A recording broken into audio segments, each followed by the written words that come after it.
Buenas noches, esto es Zona Franca, yo soy Daniel Pacheco. De aquí al próximo 27 de octubre, todo lo que pasa en la política en Colombia tiene que ver con las elecciones de alcaldes, concejales, gobernadores y asambleístas. Estamos a 10 semanas de las elecciones y creo que esa es la clave para entender al país en lo que viene.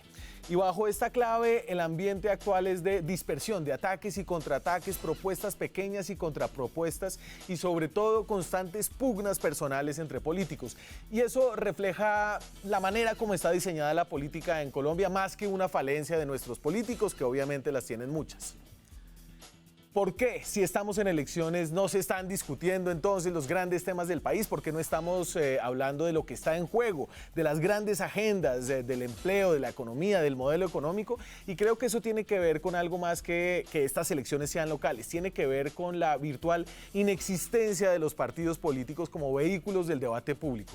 Hoy en día, en estas elecciones, los políticos de un mismo partido están en competencia por los votos de los mismos electores. Por eso, de la lista abierta, un concejal de Cambio Radical, por ejemplo, tiene como su principal oponente a otro concejal de Cambio Radical. Lo mismo pasa en todos los partidos. Además, por la dispersión de los partidos, el mismo candidato a la alcaldía, por ejemplo, tiene el aval del Partido Liberal, del Conservador, del Centro Democrático, como pasa en Bogotá. Y cuando en la política no funcionan los partidos, sino como confederaciones de intereses electorales, de pequeños y grandes facciones, de proyectos personales y de clanes familiares, se hace muy difícil entender lo que está pasando. Y se hace casi imposible tener debates políticos con algún propósito más allá del botico electorero. Aquí arranca Zona Franca.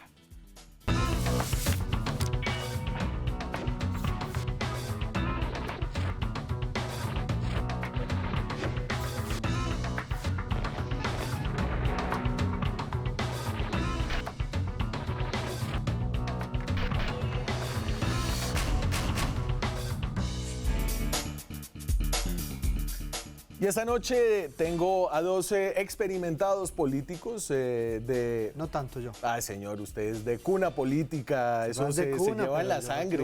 No lo corta política y sale azul, ¿o no? ¡Ah, hombre! Ciro, su primer... Centro Democrático. Su primer triciclo tenía placa oficial ya. No, ¿qué va? Ciro Alejandro Ramírez, hijo de Ciro Ramírez, el político influyente de Boyacá, y ahora su vástago también muy influyente, el senador Ciro Ramírez, del Centro Democrático, igual azul. Sí, yo no niego mi ascendencia conservadora, pero yo creo que más que por la familia, yo hago política porque me gusta defender unas ideas y unas tesis, y por eso estoy en el Centro Democrático más que por mi papá. La gente votó fue por mí y por el Centro Democrático. El nombre Ramírez en Boyacá de jalar. Crea que uno dice que eso es fácil, créame que no. No, yo no digo que sea fácil, yo no le estoy quitando mérito, Ciro, no le estoy quitando mérito. Luis Fernando Velasco, uno lo corta y ese sangra rojo, del Partido Liberal del Departamento del Cauca, también senador de la República. Luis Fernando, gracias por estar aquí esta noche. Mil gracias por la invitación y a Ciro por su presencia. A ver, y a ustedes, obviamente. Y tenemos un popurrí de temas políticos después de Puente Largo, y si ustedes salieron, me imagino que empezaron a ver ciudades, pueblos y municipios de Colombia ya pintarse de propaganda electoral. ¿Cómo fue su puente? Estuve encampañado en el departamento de Casanare, Boyacá y Bogotá. ¿Cómo así? ¿En el puente? Sí. ¿Solo en el puente? ¿3 departamentos? ¿Cómo fue? Pues que Tunja, me demoró menos en llegar a Tunja que llegar al Congreso de la República desde el norte de Bogotá. Entonces, pues Boyacá y Bogotá es... Deme su itinerario. El viernes estuve en Tunja, Duitama, Sogamoso. El sábado estuve en Yopal y Paya, donde entraron los próceres de la independencia desde Casanare. Desde Nunchía pasaron a Paya, sí, a Batalla de las Termópilas. Estuve en ese municipio, Paya, acompañando. Y el domingo estuve en un municipio que se llama Togüí, Boyacá y Bogotá. Y ayer estuve en Bogotá. Y ayer estuvo en Bogotá. ¿Cómo fue su puente, senador Velasco? También de mucho trabajo en distintas zonas del país. Hice algunas reuniones en Bogotá, en la ciudad de Cali. Estuve en Jambaló. Jambaló es una zona indígena en el centro del conflicto colombiano que hoy también se está viviendo. Estuve en Popayán y Bueno, en otros municipios. ¿Y qué implica estar encampañado? Usted usaba la palabra. Entonces usted es el senador de un partido, usted está apoyando a ciertos candidatos dentro de esos municipios, departamentos y consejos. A la gente le gusta hablar y le voy a contar una cosa. Vi la introducción. Yo creo que la lógica del debate electoral hoy es un poco distinta en la cosa regional. Sí. ¿Y cuál es la lógica? Generalmente hay un candidato que es el candidato de la gobernación. Y la lógica del candidato... Del gobernador en ejercicio. Del gobernador, porque... Todos los gobernadores tienen candidatos. Sí, todos, y tienen candidatos y mentalidad virreinal. Ellos creen que son unos virreyes en su zona y que van a imponer a su sucesor para que les haga el ejercicio político y en algunos casos, que no en todos, para que les mantenga algunos negocios. Hay que decirlo con toda claridad. O que le tape. Exacto. O que le tape los torcidos. O que le cubra. Frente a eso, se le organiza a la gente, porque la gente quiere otras cosas. Sí. Las gobernaciones y las alcaldías de hoy no son las gobernaciones y alcaldías de hace 8 o 10 años. Hoy tienen recursos, básicamente los recursos de las regalías, que fue una reforma interesante. Nos ha faltado es reglamentarlas más para que sean más democráticas, para que haya más control, pero ahí se pueden hacer cosas. Entonces, a usted le va a impactar, por ejemplo, una reunión que tuve en Santander de Quilichao con un grupo que quiere acompañar al candidato de muchos sectores, como usted bien lo dice, casi 7 partidos. El gobernador del Cauca, candidato. ¿Quién es el gobernador del Cauca? El gobernador del Cauca llegó con aval del Partido Liberal, pero se puso la camiseta de Cambio Radical. Entonces ahora el Partido Liberal le está haciendo oposición al candidato. Se enfrenta al candidato del gobernador, que es él y un senador, y se enfrenta a todos los partidos y todas las fuerzas políticas del Cauca y las fuerzas sociales. Se le han enfrentado de una manera interesante. Entonces, ¿qué hay? Y a usted le va a impactar eso. Por ejemplo, nos sentamos con un grupo, incluso que trabajó con este sector con el que hoy nos estamos enfrentando, y se nos acercan unos médicos y nos dicen, mire, para nosotros es fundamental que ustedes nos cuenten qué van a hacer con el tema de los problemas de drogadicción. Santander de Quilichao tiene los índices más altos de drogadicción del país y un tema de heroína y un tema, ¿cómo vamos a...? O sea, no crea, la gente mueve temas. Sí. O sea, en lo regional, el tema del empleo le afecta mucho al ciudadano, el campesino. Bueno, ¿cómo es que vamos a mejorar nuestras vías terciarias? Yo no sé, Ciro, si a ti te pasa... Todo el tiempo. Carretera. Pero ese es un tema de... Empleo, vías terciarias, Sí. seguridad. Sí, o sea, el debate no Y el es... tema de microtráfico, Boyacá tiene un corredor industrial que es Tunja, Duitama, Sogamoso. Sí. Es mucho voto de opinión, la verdad. Sí. Y la gente está muy preocupada hoy por el tema de la drogadicción y el Sí, o sea, hay es el tema que más. Pero ¿y entonces por qué no hay grandes decisiones? El Partido Liberal tiene una posición que No, el dice partido que- la tiene. Sí, claro, pero entonces al mismo tiempo apoya a Miguel Uribe en Bogotá, que tiene una posición que es más parecida a la del Centro Democrático. Entonces no hay una posición nacional del Partido Liberal sobre el sí, es una microtráfico. lógica, con todo respeto, que yo no comparto. Miguel a mí me parece un buen hombre, un buen ciudadano, pero me parece que él está agenciando unas ideas más cercanas al Centro Democrático que a los liberales. Claro, Y creo que ese ha sido parte este de su contexto es crisis un popurrí. de campaña. Pero yo pienso que las posiciones no deben ser radicales y deben ser camisas de fuerza dentro de los partidos, Daniel. Yo pienso que los partidos tienen diferentes tendencias y es normal y es natural el debate al interior de los partidos sobre ciertos temas. Incluso en el Centro Democrático usted podrá ver que hay personas que no se mueven de cierta posición y hay otras que, bueno, miremos diferentes matices, porque hay diferentes matices en ciertos temas. Entonces yo sí pienso que no es que esto y el Partido Liberal no se puede mover de ahí. No. Pero dígame yo cuál es pienso, que Miguel Uribe, yo no sé, no he tratado mucho el tema de Miguel Uribe ampliamente, el tema de la drogadicción. Sé que tiene una posición muy cercana a la nuestra porque le he oído 2 de sus discursos, Sí. pero pues yo no pienso que el Partido Liberal piense exactamente y que no se pueda mover de ahí. Yo pienso que todos estamos en contra de la drogadicción, estamos en contra del comerciante de droga, estamos en contra del jíbaro. La manera es cómo enfrentarlo. Claro, Esa es la por eso. diferencia. Y entonces, en unas elecciones no tenemos una discusión nacional inteligible en términos de los partidos. Es decir, la propuesta que está haciendo el Partido Liberal Sí, no, para en eso, los alcaldes mira, y los gobernadores. En eso tú tienes razón. O sea, no se puede decir, hay una propuesta de este partido para todo Colombia. Es la lógica regional. O sea, la lógica regional, déjeme terminar la idea. Entonces, hay un gobernador con una chequera. Su manera de hacer campaña es súbame al 4º piso a ese líder, venga para acá, le voy a dar su contrato, le voy a dar su puesto. Voy a contar una cosa que suena increíble. Se estaba debatiendo hacia qué lado giraba el Partido Conservador en el departamento del Cauca. Usted puede creer que la semana que se estaba debatiendo hacia qué lado giraba, nombraron al hijo de un exalcalde de Popayán, conservador, secretario de despacho, y a la sobrina de otro exalcalde, secretaria de despacho. Y después el Partido Conservador apoyó al candidato. No, se le revelaron las páginas y se le revelaron los propios dirigentes. Ese mismo caso, Sí. Luis Fernando, pasamos de acá, el de la estructura y maquinarias es el Partido Verde. Sí, fíjate. Allá es el Partido Verde, tiene la universidad, entonces le da el contrato a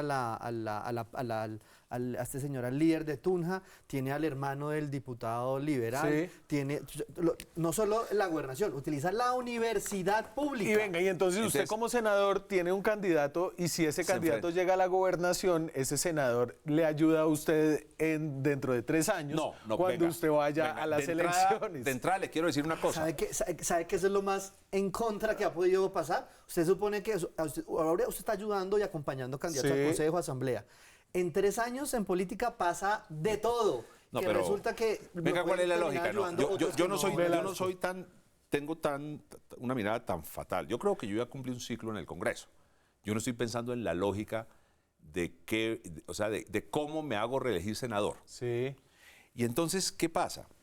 Yo sí siento que aquellos que están agenciando la política con cosas pequeñas, con venga hoy el contratico, el puestico y toda esa cosa, van a ser ampliamente derrotados.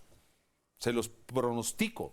Los que no tienen discurso, sino un bolígrafo para dar contratos, para dar puesticos, van a ser derrotados porque la ciudadanía está mamada de esa actitud. Vamos a ver, faltan 10 semanas, habrá innumerables pequeñas propuestas, peleas y contrapropuestas en los próximos días. Y la pelea que sí se están moviendo ideas. ¿Por qué? Sí. Porque quienes no están en la gobernación, quienes no están en la alcaldía, están saliendo con propuestas. Sí. Y a mí me parece que eso oxigena la política, la oxigena. Y además con un elemento muy interesante.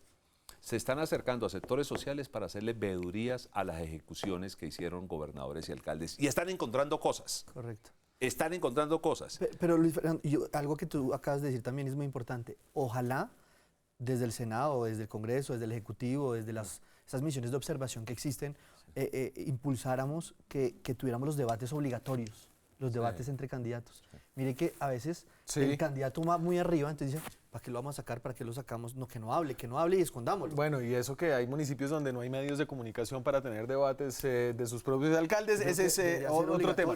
En clave política, Álvaro Uribe Vélez citado a indagatoria, ya hay fecha para esta cita en la Corte Suprema de Justicia. Aquí les tengo lo que dice Uribe este fin de semana, que es lo que reitera después de que la Corte hiciera el llamado. Estoy en el ejercicio de mi derecho de desmontar la infamia, pero he procedido en ese desmonte de la infamia de acuerdo con la ley.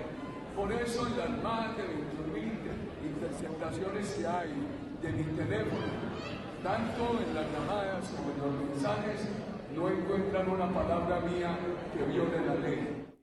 Y esa es la explicación que hace Uribe de toda, digamos que la atención que ha habido de abogados de su parte alrededor de este supuesto testigo, Juan Guillermo Monsalve. Un pequeño recorderis de lo que este caso ha sido durante este año. Ha tenido, desde el año 2012. Entonces, en el 2012 Uribe interpone una denuncia contra Iván Cepeda por manipulación de testigos, ¿cierto? Se demora 6 años la Corte y archiva el proceso contra Cepeda y le abre una investigación a Uribe. Se le voltea la torta a Álvaro Uribe luego de haber interpuesto esa demanda en el 2012. En abril, la Corte niega un recurso de la defensa de Uribe y confirma que sigue con la investigación. Recuerden que esa era la Corte, la Sala Penal de la Corte, en ese caso una selección de los magistrados integrada por su presidente de ese momento, José Luis Barceló. Luego, en septiembre, se desata una polémica por la interceptación que le hicieron al senador en una investigación contra otro congresista por el cartel de la toga. Chuzaron a Nilson Córdoba, se llama, y por error fue el celular de Uribe y de todas formas la Corte avaló esas pruebas. Luego, en septiembre, Uribe presenta un recurso de nulidad de todo el proceso, alegando que tenía que aplicar la doble instancia, y en efecto aplica la doble instancia. La Corte llama indagatoria al expresidente, que anunció que renunciaría a su curul. ¿Se acuerdan de eso? Después no renunció. Luego el caso del expediente pasó a la sala penal de la recién creada sala de instrucción, cambia de magistrados. Estos magistrados están integrados entre ellos por Cristina Lombana, que fue apartada del proceso por el Consejo, porque ¿cómo se dice? La recusaron, perdón. Porque una había recusación tenido porque ella era abogada. parte de... No, ella hacía parte de las fuerzas militares. En el momento que Uribe fue presidente. Sí. Y no fue la recusación. Se mantenía como militar y la activo, recusación o sea, no fue podía. porque ella había estado en la oficina de Jaime Granados No. hace años. Porque ella había sido subteniente del ejército en el momento en que el comandante supremo de las fuerzas militares había sido Álvaro Uribe como presidente. No, pero además de eso, la recusación es porque ella hacía parte de las fuerzas militares. Y magistrada. Claro, y no se había salido No se había todavía. salido. Entonces, Entonces, se salió ¿usted y cómo es? tampoco. Pues ya, pero ya después, pero es que alcanzó a ejercer siendo Pero a sabiendas militar. de eso la eligieron. Sí, Claro. ese es un debate. Y ese es un déjeme, debate. yo termino acá. Ella fue parte de los magistrados que aceptó las pruebas de la chuzada equivocada, ¿no? Cristina Lombana. Luego entonces conformaron una nueva terna en la sala de instrucción de la Corte Suprema, y esta selección de magistrados es la que ahora llamó a Uribe a indagatoria el próximo 8 de octubre. Y es la primera vez en la historia que un expresidente va a indagatoria ante la Corte Suprema de Justicia. ¿Y esto debe leerse en clave electoral? Una llamada a el jefe de la derecha de un país, además a un líder de la fuerza que tiene Uribe, pues es un debate político. O sea, tratar de decir que eso no va a estar en el debate político, pues es bastante complejo. Eso no es así. Eso va a ser parte del debate político. ¿Yo qué pediría? Yo pediría garantías para quien está siendo llamado, pero también pediría garantías para la justicia. Sí. O sea, dejemos... Usted vivió esto en sí, carne propia. Yo sé, yo le tengo mucha aprensión a los testigos cuando los testigos reciben beneficios por sus declaraciones. Sí. Y me quiero salir de lo que yo viví. Yo me he estudiado mucho ese caso. El mecanismo de la justicia premial, que es yo delato, ayudo a desbaratar una banda, me dan beneficios y me quitan todos los procesos, arrancó en Italia, con los repentitis. En Italia estos tipos se dieron cuenta que podían manipular a la justicia y comenzaron a enfrentar a las instituciones con declaraciones falsas. ¿Sabe qué pasó en Italia? Tuvieron que desmontar el sistema. Yo creería. Pero, o sea, pero yo no es el caso en el caso de Uribe. No. Sí. Ya lo explico por qué. Espera, Antico, sí, tiene mucho que ver. A ver, espera, termino. Yo creería que uno no puede descalificar una declaración, pero uno tiene que pedir otros elementos que afirmen la declaración. Entonces, Okay. lo que yo le pediría es, si la justicia tiene esos elementos, dejémosla actuar. Dejemos actuar. O sea, no descalifiquemos lo que hace la justicia, pero también démosle garantías a quien se está presentando frente a la justicia. Y Luis Fernando tiene toda la razón en lo que ha dicho. Yo lo viví en carne propia. Yo era recién graduado de abogado y cuando pasa lo que pasó con una persona muy cercana, de un testigo falso, yo me puse a estudiar mucho. Pero venga, a mí no me enseñaron esto. Entonces aprendí mal, no puse atención en la clase sobre los testimonios. El problema no es que existan testimonios falsos o testigos. Eso han existido durante toda la historia de la justicia. Sí. El problema es cómo se analiza y con qué criterio se toma como prueba para un determinado proceso. Pero entremos en el caso de Álvaro Uribe. Entonces la Corte Suprema encuentra que a Luis Guillermo Monsalve, que era la persona a la que supuestamente Iván Cepeda le estaba ofreciendo beneficios, a esa persona que declaró en el caso de la finca Las Guacharacas, el caso que involucra al hermano del expresidente que está preso y acusado de homicidio y de conformación de grupos paramilitares, le habían ofrecido los abogados de Uribe algunas prebendas para acusar a Iván Cepeda. Eso es lo que encuentra la Corte. No, pero digamos, lo que se oye en las llamadas es que ellos estaban buscando por diferentes personas llegar a Uribe. Incluso, yo hoy le tengo que decir, hay muchas personas en diferentes partes del país que lo buscan a uno, que para ver cómo llegan a Uribe, que es que le están ofreciendo cosas para hablar en contra, en las cárceles. Sí. Semana de por medio, le llega a uno una persona que es que a un paramilitar, a un narcotraficante, a un guerrillero, le están ofreciendo algo para que hablen contra Uribe. Eso le dicen a uno mucho y que necesitan hablar con Uribe. A mí me lo han dicho muchas veces. Yo no paro bolas porque pues yo no, digamos... Entonces es como Álvaro Hernán Prada. Entonces a lo que voy es lo siguiente. Un entusiasta Daniel, de lo la voy es lo justicia. siguiente. Lo de Monsalve queda claro en las llamadas con el abogado Cadena, cuando él mismo está diciendo, oiga, ya tienen la carta y que supuestamente usted le exigió. El tipo le dice, ojo, yo aquí no le he exigido. Ojo con eso. Yo aquí no le estoy exigiendo. Ustedes me están ofreciendo esa versión. ¿Sí? Y entonces con estos testigos y estos testigos de la parapolítica, yo me acuerdo que hay muchos que con el que no pasa nada y hay otros cuando sí son personas cercanas a Uribe, cuando es un político, ahí sí se van en contra. Por ejemplo, yo me acuerdo, un testigo de la parapolítica decía, ¿qué me da? Y si quiere le digo que el Papa, yo le di una plata al Papa y que yo me reuní con el Papa. Así lo dijo una vez en una versión. Y otra. Pero Iván Velázquez decía, es que Iván Velázquez me dio unos aguardienticos y me dijo que mi familia la llevaba para Canadá y me daban una renta y no sé qué cosas, pero tenía que hablar de X y Y persona. Eso lo dijo un testigo. Nunca pasó nada contra Iván Velázquez. Y ahora, es el Tuzo Sierra o este señor Monsalve lo dice y resulta el investigado es Álvaro Uribe. Es lo más absurdo. Ese es el argumento de Uribe, lo que escuchamos... Espérese que me tengo que ir a la pausa. El argumento de Uribe es que él estaba ejerciendo su derecho a la defensa, buscando testimonios que lo apoyaran dentro del marco de la ley. Esto finalmente a quién le conviene o no en estas próximas elecciones regionales. Ya regresamos. Seguimos en Zona Franca. Esta noche hablamos francamente de política que se está moviendo en todos los rincones del país. Déjeme cerrar una cosa ahí. Y estábamos hablando de la política en el contexto del caso del llamado de indagatoria de Álvaro Uribe Vélez a la Corte Suprema. Un caso que tiene una repercusión política que yo creo que es, y no estoy seguro a quién ayuda o no. Mire, hay una declaración de un testigo. El tema es tan complejo que yo con la sola declaración creo que es insuficiente tomar una decisión. Allí hay que sumar otras evidencias y que la justicia las evalúe. ¿Qué hacían los abogados buscando en las cárceles tanto declaraciones en contra como declaraciones a favor? O sea, eso hay que evaluarlo. Sí. Hay unas grabaciones de verdad. Entre otras cosas, ahí hay un debate interesante y es sobre la validez de las grabaciones. Porque ¿quién ordenó esas chuzadas? ¿Cómo así que hay unas chuzadas que fueron por error, pero de todas maneras valen?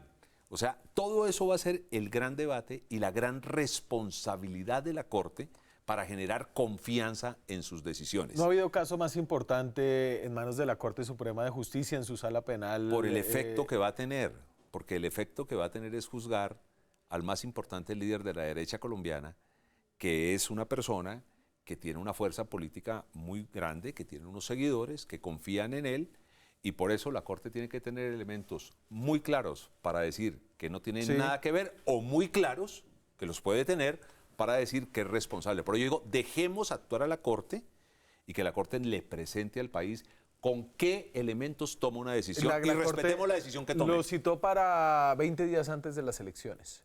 Es decir, este no es un tema que vamos a discutir ahora, sino Daniel, que vamos a seguir discutiendo. Y hace un año, acuérdense que fue, digamos, se supo que se iba a citar a indagatoria. Y resulta que por obra y Espíritu Santo, 20 días antes de las elecciones lo citan, ¿no? Yo no sé si de pronto tenga alguna motivación esto o será pura coincidencia de los instructores. Bueno, pues la verdad es que hubo de elecciones 2 años seguidos...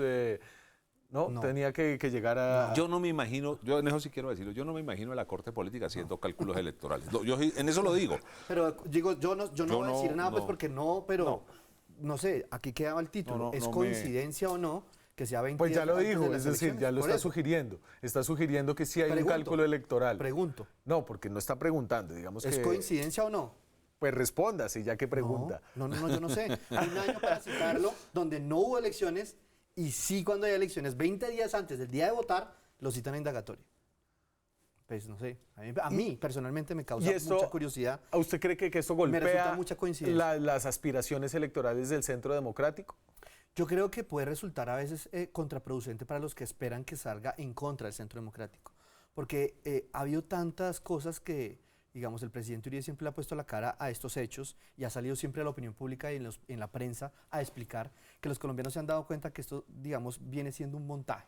Y digamos, los testigos falsos de la parapolítica, los carteles, los testigos que dicen que me dan y yo hablo, el tema de Monsalve se ha explicado una y otra vez, el tema de las 20.000 chuzadas por error a un expresidente de la República y se validan, y las del Raúl Reyes del computador no se validaron porque eso era la cadena de custodia, etc. Sí. Entonces son muchas cosas que dejan ese sinsabor a los colombianos, entonces yo creo que puede resultar contraproducente y se están dando Usted cuenta que aquí es una me mete persecución. el computador de Raúl Reyes, No, es el que tema de la es que cadena hay de que mirarlo, custodia. es la misma Corte Suprema. Le salió una indemnización de más de 1.000 millones de pesos a Piedad Córdoba por ese caso, pero bueno, ese es otro tema. ¿Usted cree que esto le ayuda, digamos, a candidatos liberales que le estén haciendo oposición al Centro Democrático en un pueblo, en una región, en un departamento? No. Puede tener algún resultado en, digamos, unos grandes centros urbanos en donde la política nacional tiene efecto Sí. en lo local.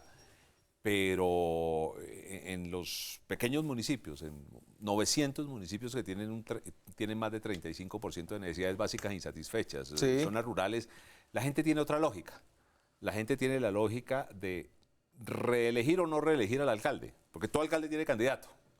Y entonces ahí hay dos bandos, dos grupos, dos facciones que están divididas, están enfrentadas, insisto, el que tiene el poder con la chequera y con la capacidad de nombrar y ofrecer, muchas veces no va a cumplir eso, y el otro tratando de cambiar la vaina. airear. Como dirían los viejos en Popayán, ya es hora de que se vean caras nuevas en los carros oficiales. Cambiemos de tercio, hablemos un poquito de lo que pasa en el departamento del Cauca, en su departamento, donde hay un pico de violencia, donde hay combates que tienen aisladas a poblaciones enteras.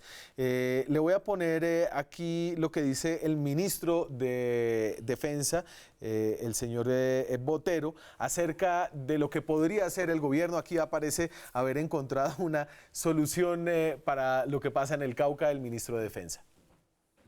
Mucha gente, mucha comunidad pide un apoyo social, un apoyo integral, no tanta represión armada. ¿Qué decirle a esta gente?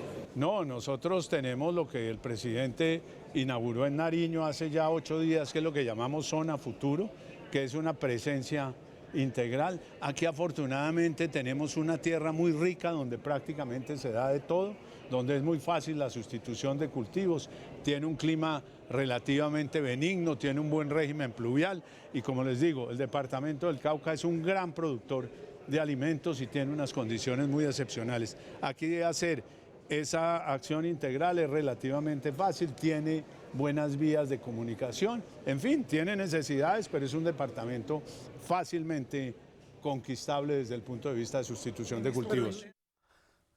¿Qué? No, es un bárbaro, oiga eso que está diciendo. El departamento del Cauca tiene buenas vías. El departamento del Cauca tiene una vía pavimentada con problemas muy graves de movilidad, que es la vía panamericana, que entre otras cosas nos la acaban de volar la semana pasada. Pero los campesinos, en donde están los problemas de cultivos ilícitos, esa gente está sin vías.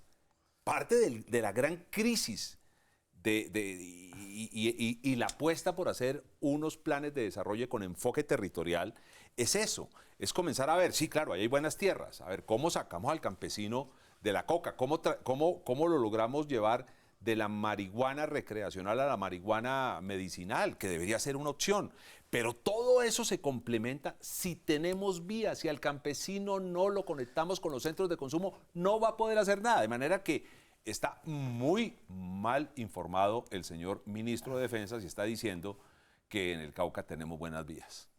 Yo no sé y no puedo hablar por la realidad de infraestructura vial en el Cauca, pero sí está respondiendo a la pregunta sobre el desarrollo social, que son esas zonas futuro que habló el presidente Duque, y justo en el departamento de Cauca y Nariño, donde se pueda, digamos, reconvertir muchas de esas zonas cocaleras en cultivos alternativos. A ver, pero aquí estamos ¿Qué hablando es el desarrollo social? ¿Qué fue la pregunta? Un departamento que no es, a ver, algunas zonas del departamento del Cauca no están en esa periferia colombiana de difícil acceso que en algunas ocasiones justifica que la coca sea la única opción de trabajo, Se va a ¿cierto? contar esta historia, que es que los Santander, colombianos no Chirichao. saben. Nosotros tenemos 30% del departamento de la zona pacífica. Usted sabe que en la zona pacífica no hay un milímetro, óigame bien, 1 milímetro de carreteras. El Naya, por ejemplo, Todo el eso, tema de no hay Naya. 1 milímetro de Pero carreteras. Santander de Quilichao está a ¿cuánto de Cali? Ah, no, está a 3 horas. 30 minutos, 35 minutos. 30 minutos, 40 35 minutos del sur de Cali, de Pance. Y la industria que hay en Santander y Calecha es una No, pero demostración. ¿cuál es el tema? A ver, es que son muchas cosas. Yo sí creo que un buen plan de desarrollo alternativo puede irnos alejando estos problemas.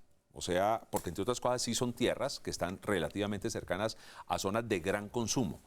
Pero es que no se ha hecho. Pero es que se anuncia, y no es una crítica para este gobierno, es una crítica para todos los gobiernos. Sí. De acuerdo. Hombre, al pasado gobierno, digámoslo con claridad, le quedó grande en el Cauca hasta hacer los campamentos donde se iban a integrar o se iban a concentrar los de la FARC. Mucho menos iban a poner a hacer planes de desarrollo alternativo. Allí hay opciones. Ahí se pueden hacer temas de cafés especiales, se pueden hacer temas de piña en las zonas de falda. O sea, comida pueden producir comidos, pero no hay una lógica de trabajo. entonces Yo creo que estamos eso es una crítica para todos los gobiernos. Sí, y no sí, defiendo, sí. Y no defiendo a nadie porque son muy buenos para sacar titulares y el comienzo. Pero no ejecutan, no hacen. Esta mañana estaba hablando de las grandes obras de infraestructura en Bogotá, que son 22, solo 2. Decían, pero el vicepresidente no inauguró 22 y solo 2 desde el 2016 están avanzando. Pero entonces, ¿Quiere que le cuente una cosa? Mire, de Santander y de de todo. Quilichao a Popayán, a mí no me invitaron a ese evento. Se puso la primera piedra de la doble calzada en un contrato que se firmó para hacer la doble calzada Popayán, Santander de Quilichao, que se conecta a la doble calzada que ya existe, Sí. Santander-Cali. Falta un tramo en la zona de Villarrica a Jamundí. Bueno, ¿cuánto cree que ha avanzado esa obra? ¿Qué año fue? Eso fue hace unos 5 años, No sé. 4 años. ¿Cuánto cree que ha avanzado?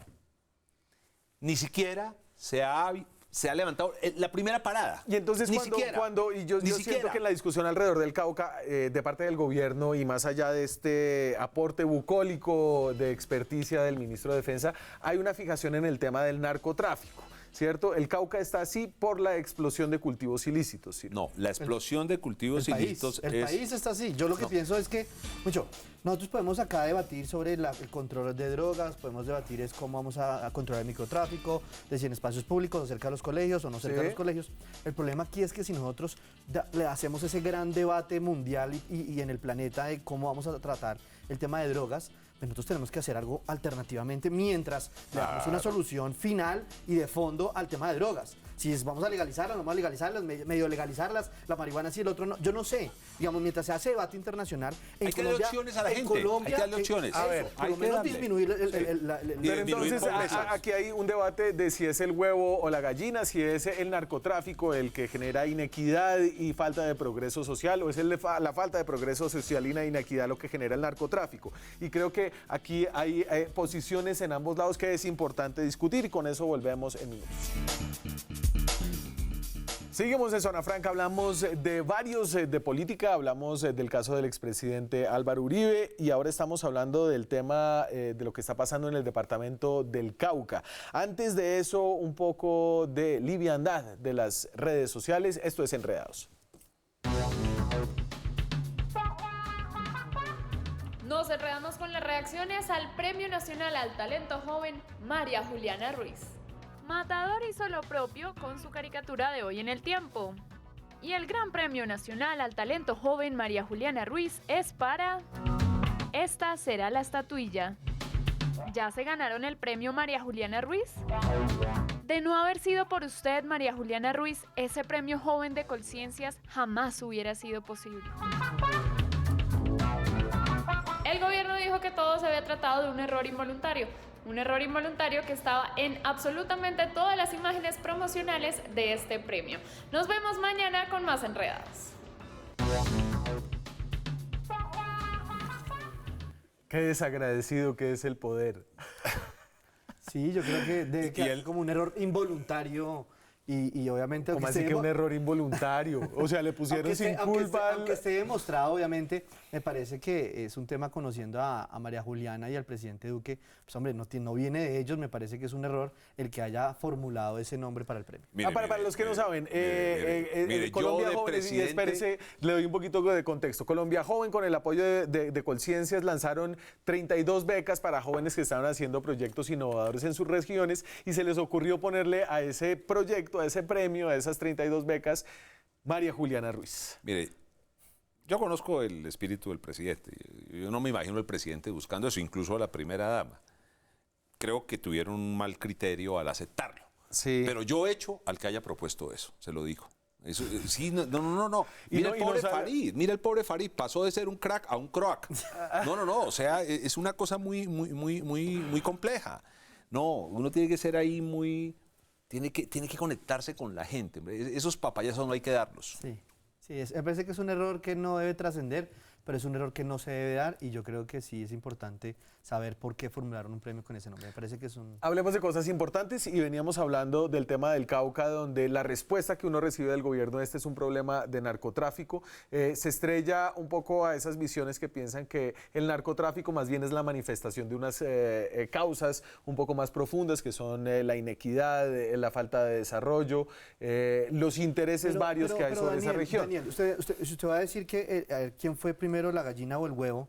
Entonces, ¿por qué antes teníamos menos hectáreas sembradas? ¿Acaso es que antes teníamos menos pobreza y ahora sí tenemos más pobreza? Entonces, por eso tenemos la cuadruplicada de hectáreas en los últimos 5 años. Entonces, yo no lo ato a eso. Yo sí pienso que creo que ese es un buen argumento, Ciro. Pero ¿por qué donde hay más hectáreas de coca como Nariño hay menos violencia que en el Cauca? Pero no ha visto de pronto que son ciertas zonas donde hay, digamos, 1, falta de presencia del Estado, estoy de acuerdo. 2, porque a veces coinciden en zonas de salida del país. Sí. Entonces yo creo que son rutas que fácilmente, digamos, están demostradas bajo la experiencia, bajo el tiempo, donde son rutas de salida del narcotráfico. Entonces, aquí también falta de políticas, y dentro de las políticas metamos el tema de falta de presencia del Estado, y en esto coincide con el tema de los acuerdos de La Habana, donde se salió una gente y faltó llegar el Estado, pero lo otro también es que coincidencialmente en los últimos 5 años haya ese crecimiento exponencial. Yo no voy a entrar en el debate de qué fue primero, pero lo que sí le quiero decir, con evidencias muy claras, es que en las zonas pobres crece el narcotráfico, porque se queda como una opción para la gente. O sea, a los campesinos, este país ha sido muy desagradecido con los campesinos. Incluso en los últimos años estamos hablando de agricultura como un concepto de desarrollo que también hay que hacerlo, digamos, de agroindustria, pero nos hemos olvidado de los campesinos. Y los campesinos son 8 millones, 9 millones de colombianos, a los cuales, si usted hace un ejercicio, un alto porcentaje de esos colombianos ni siquiera tienen energía eléctrica. Usted puede creer que en este momento apenas está llegando la energía eléctrica a la costa pacífica de Colombia, no del Cauca, de Colombia. Sí. Por ejemplo, el jueves tenemos... Entonces, ¿usted quiere decir con esto que las medidas de choque con escuadrones erradicadores de coca en el Cauca... Eso no funciona si no se acompaña de otra cosa. El incremento del pie de fuerza... Yo me hago una pregunta, ¿no? Vamos a luchar contra el narcotráfico, fumiguemos, fumigamos, sí. Erradicamos, oiga, y yo me hago una pregunta.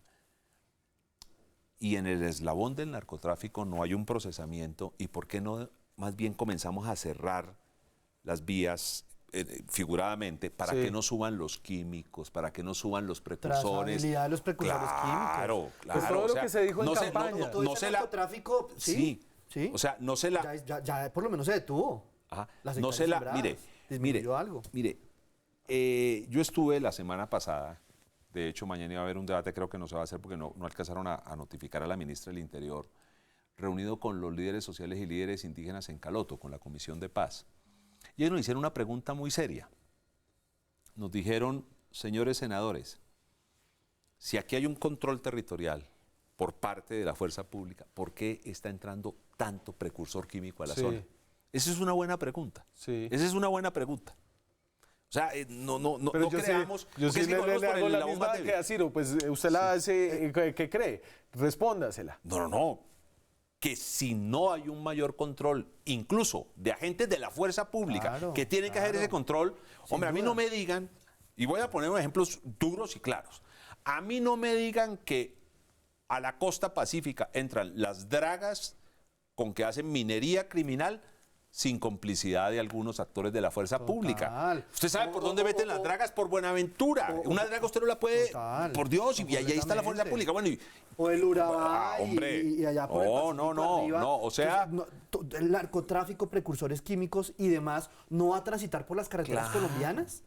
Y tanto que está saliendo hoy en día, la productividad ha aumentado, más el número de hectáreas, entonces, es que todo viene creciendo. Entonces, y mire, el dólar a 3.400, claro. perdón, o sea, Pablo Escobar era un pobre pendejo, estamos en el reino de la coca en Colombia. A ver, explique por qué el incremento del dólar hace más atractivo el negocio del narcotráfico para que la gente lo tenga serio. Más plata para el productor. El mismo kilo que usted antes producía por... Lógico, la lógica de la 200 exportación. pesos más en los últimos 20 días. A usted le vale Estamos producir. en 3.200. A usted le vale producir un kilo de coca lo mismo, pero usted lo está vendiendo, ese kilo lo está vendiendo 30%, 40% más caro. Entonces, en la cadena ganan todos.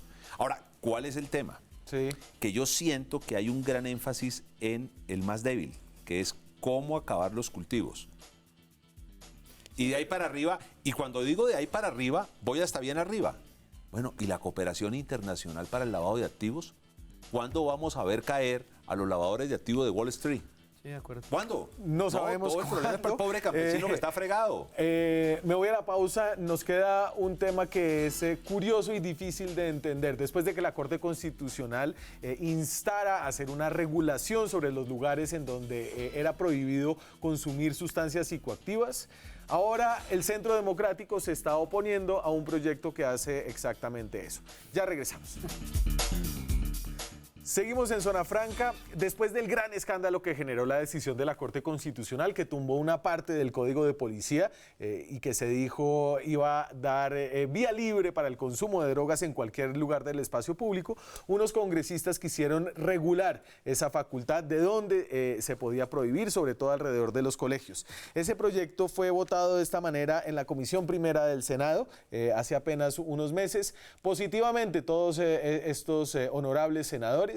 Ahí está, ¿usted está en primera? Sí, señor. Usted está en primera. Sí, ahí está Velasco, sí, señor. Sí, y también dieron su aprobación Paloma Valencia del Centro Democrático y Santiago Valencia del Centro Democrático. Era una movida multipartidista, todo el mundo quería prohibir el consumo de drogas en los parques y cerca de los colegios. Sin embargo, ahora que avanza esa medida, el partido, y usted me regañó por cómo me despedí, y le voy a dar obviamente toda la oportunidad para que me explique por qué le pareció injusto, pero ahora ustedes están en contra de un proyecto que quiere prohibir el consumo de drogas al lado de los colegios.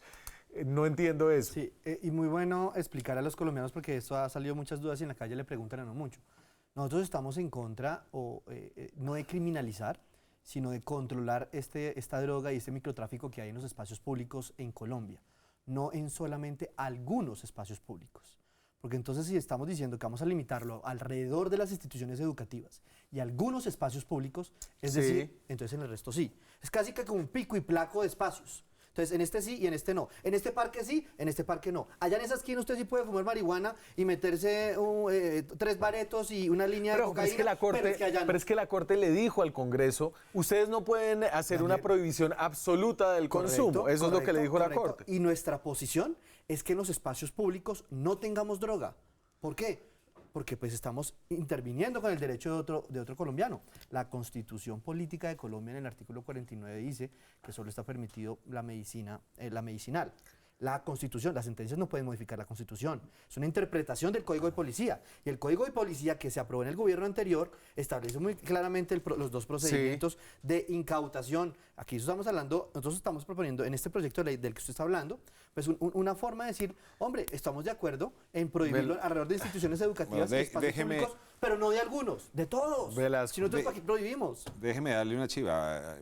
En los pocos minutos que terminemos de grabar este programa que nos van a ver en esta noche, tenemos que volver al Congreso precisamente a este tema. Yo recibí una llamada muy amable del señor director de Centro Democrático y me dijo, hombre, queremos proponer otra cosa. Le dije, a ver, señores presidente, ¿qué es lo que quieren proponer? Lo que queremos proponer es, listo, votamos ese proyecto, pero dejemos un artículo que diga que la policía puede seguir incautando las dosis en cualquier espacio público, lo que dice el decreto. De todas maneras, ahí hay una aproximación y hay que escucharlo, pero aquí hay dos visiones para enfrentar el problema. Yo no voy a satanizar a quien tenga una posición distinta, porque yo sí creo que en la medida en que mantengamos totalmente prohibida el tema de la droga, vamos a fortalecer un negocio ilegal que están manejando los jíbaros y están manejando unos narcotraficantes. Yo voy más allá, Ciro. Probablemente esta es una solución que a alguna gente no le guste, pero yo voy por la solución portuguesa, la solución uruguaya, y es regulemos. ¿Y qué es regular? Primero, quitémosle el negocio a los jíbaros, quitémoselo a los narcotraficantes. O sea, que los muchachos y la gente que en general que tenga problemas de drogadicción no tenga que estar buscando las ollas. Y entonces el Estado le va a dar la droga. ¿Centros de consumo controlado? No, espera un momentico, espera, déjame terminar. Entonces, ¿a dónde quiero ir yo? Que el Estado maneje eso. Que sea el Estado, sí, que cobre impuesto por eso. Obviamente, con una prohibición absoluta de consumo y de comercialización para menores de edad, con unas sanciones, pongan los duras que quieran, porque yo sí creo que uno no puede. ¿No? Sí. Pero entonces, incluso, venga, incluso, Ciro, incluso Velasco, penales. Usted incluso. se me está yendo, No, pero, porque entonces usted me está diciendo, en este proyecto lo vamos a salvar y vamos a montar al Centro Democrático en este proyecto. Mire, para hacer una cosa. Incautación y destrucción Mire, de la droga. ¿qué es lo que queremos? Este es un tema en que como sociedad tenemos que encontrarnos. Yo no me imagino que Ciro, por ser del Centro Democrático, con su propuesta lo que quiera es tirarse a la juventud o meterla a la cárcel. Todo Sí. eso. No. Ni creo que Ciro, escuchando, me dice, no, lo que pasa es que Luis Fernando quiere es que todo el mundo sea drogadicto y por ley todo el mundo. No.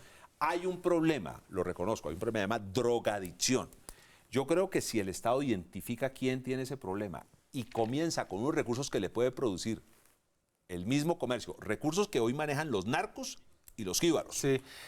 que si puede hacer unos programas de prevención, unos programas con los que ya están adictos para comenzar a sacarlos, porque a mí ninguna adicción entonces, me gusta, venga, ni la del alcohol ni la de la droga. Yo me equivocaría demasiado, Yo Ciro. pienso que debemos tener un acuerdo nacional en la manera de regular, y es el cómo, lo que has dicho al Sí, principio. o sea, pero yo sí pienso que mientras tanto nosotros tenemos que darle algún control o algún manejo para poder sacar la droga Fíjese, en este momento de los espacios Pero públicos. eso es lo que hace la ley. No, pero fíjese, La saca de los colegios, No de la todos. saca de los parques, De algunos. de donde los municipios digan No, que fíjese. la debe sacar. Fíjese, ¿no? O sea, fíjese una no, cosa, ellos ojo que excluyen. aquí hay una noticia muy fuerte.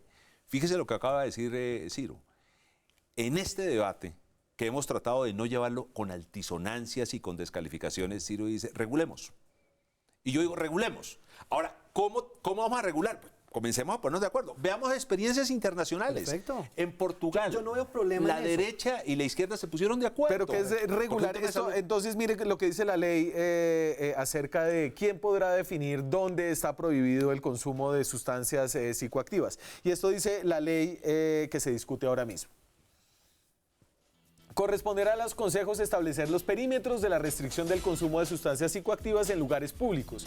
Dicha reglamentación deberá realizarse dentro de los 6 siguientes meses a la promulgación de la siguiente ley. Entonces está diciendo, esta ley le da herramientas, que es lo que usted dice no tenía después de la Corte, de la decisión de la Corte, para prohibir en ciertos lugares.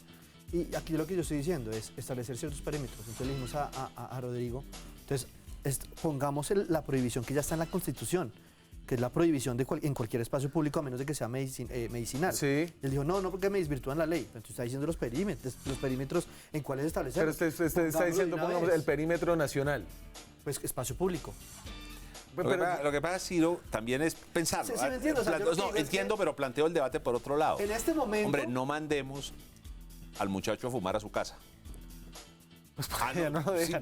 Se me acaba el programa. pero- Yo me equivocaría si pienso que... No, perdón, hay padres que fuman. Hay Se padres que así. fuman. Entonces, Pero el ejemplo es muy malo para los hijos. Ciro, para porque terminar. yo no Hasta quisiera... habrá padres de familia que dicen, yo prefiero que fume en mi casa que allá. No, sí, pero eso es el padre con el hijo. Yo me digo, equivoco. el padre que fuma, a mí sí no me gustaría ver sería que yo los muy niños mal vean al padre pensado fumando. si pienso que como esta no es una iniciativa del Centro Democrático, ustedes la quieren torpedear en estos momentos de elecciones para no darle una victoria a otro partido político. Acá tengo la proposición que se ha firmado por casi todos los senadores del Centro Democrático para apoyar el proyecto de ley. Y la Perfecto. firmé antes de venir.